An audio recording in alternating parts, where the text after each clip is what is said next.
आदमियत दादई बाज़म मुसलमा कर दई, आदमियत दादई बाज़म मुसलमा कर दई। ऐ खुदा कुर्बा शवम इहसान बर इहसान कर दई। ऐ खुदा कुर्बा शवम इहसान बर इहसान कर दई। আল্লাহু আকবার। কবি তার ভাষার মধ্যে এই দুটা নিয়ামতকে এমন ভাবে উপস্থাপন করেছেন যে আল্লাহ আদমিয়ত দাদাই, আমাকে মানুষ বানিয়েছেন, আপনার হাজারো মাখলুকাত শুকর বিভিন্ন প্রাণী আপনি বানিয়েছেন, সেখান থেকে আমাকে নির্বাচন করে আমাকে আশরাফুল মাখলুকাত সর্বশ্রেষ্ঠ মাখলুক হিসাবে আমাকে তৈরি করেছেন, মানুষ হিসাবে আমাকে তৈরি করেছেন। আদমিয়ত দাদাই বাজম মুসলমা কর দেই, মানুষ বানানোর পরে আমাকে সর্বশ্রেষ্ঠ নিয়ামত ঈমানি দৌলত দ্বারা সম্মানিত করেছে। আল্লাহু আকবার। বাজম মুসলমা কর দেই, তো দুইটা নিয়ামত আমাকে আপনি দিয়েছেন।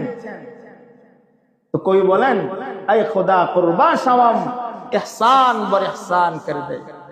হে আল্লাহ, আপনার জন্য আমি কুরবান, আপনার জন্য আমি উৎসর্গিত, আপনার জন্য আমার নিজের নফস জান সবকিছু আমি উজাড় করে দিচ্ছি যে আপনি আমাকে ইহসানের উপর ইহসান করেছেন, দয়ার উপর দয়া করেছেন, অনুগ্রহের উপর অনুগ্রহ করেছেন।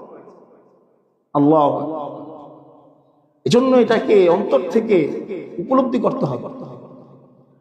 আজকে আমরা স্বাভাবিকভাবে দুনিয়ার নাজ নেয়ামত, বিভিন্ন টাকা পয়সা, ক্ষমতা, উপায়, উপকরণ পেলে এটাকে নেয়ামত মনে করি, এটাকে নেয়ামত মনে করি এবং এটার নেয়ামতের বহিঃপ্রকাশ হিসাবে অনেক কিছু আমরা করে থাকি। কিন্তু আসলে প্রকৃতপক্ষে বাস্তবিক অর্থে আল্লাহ রাব্বুল আলামিন আমাদেরকে আত্মিক যে নেয়ামত দিয়েছেন, যে ঈমান, এই যে নেয়ামত, এই নেয়ামতের বিকল্প কোনো নেয়ামত হতে পারে না। কিন্তু এই ঈমান, ইসলাম, মুসলমান এবং আল্লাহ রাব্বুল আলামিনের জন্য কিছু নেক আমল করতে পারা, একটা ইবাদত সম্পন্ন করতে পারা, একবার সুবহানাল্লাহ বলতে পারা, কিছু সময় আল্লাহর জন্য দিতে পারা, এটা যে কত বড় নেয়ামত, এটা যে কত বড় সম্পদ, এটা আসলে আমরা বাস্তবিক অর্থে ওইভাবে মূল্যায়ন করি না। অথচ এটা সবচেয়ে বড় নিয়ামত। একজন মানুষের আল্লাহ রাব্বুল আলামিনের কাছে, আল্লাহ রাব্বুল আলামিনের দরবারে সম্মানিত হওয়ার মাপকাঠি, চির সম্মানিত হওয়ার যেই উপায় উপকরণ আল্লাহ তাআলা দিয়েছেন, সেই উপায় উপকরণের নাম হলো ঈমান। সেই উপর সম্মানিত হওয়ার সেই জিনিসের নাম হলো ইসলাম, দ্বীন। এটা হলো সবচেয়ে বড় নিয়ামত। এজন্য এটাকে ভিতরে গভীর ভাবে উপলব্ধি করা চাই, গভীর ভাবে থেকে যে আল্লাহ আমাকে এই নিয়ামত দিয়েছেন, এই নিয়ামতের যথাযথ হক আমি আদায় করতে পারছি কিনা, এই নিয়ামতের যেটা চাহিদা, ওই চাহিদা আমি পূরণ করতে পারছি কিনা। যে আল্লাহ যেভাবে আমার থেকে ঈমান চান, যেভাবে আল্লাহ তাআলা আমার থেকে ইসলাম চান, যেভাবে আল্লাহ তাআলা আমার থেকে আল্লাহ রাব্বুল আলামিনের জন্য নিবেদিত হওয়া চান, আমার দ্বারা ওরা হচ্ছে কিনা। এই ইহসাস, এই অনুভূতি, এই প্রেরণা একজন মুসলমান হিসাবে, একজন ইমানদার হিসাবে, আমি একজন মুসলিম হিসাবে আমার ভিতরে লালন করতে হবে। যদি আমি ভিতরে এটাকে লালন করতে পারি, এই অনুভূতি আমার ভিতরে আসে যে আলহামদুলিল্লাহ, আল্লাহ তাআলা আমাকে ইসলাম দিয়েছেন, ঈমান দিয়েছেন, আমি কোনোদিন চাই নাই, এটা বাস্তব।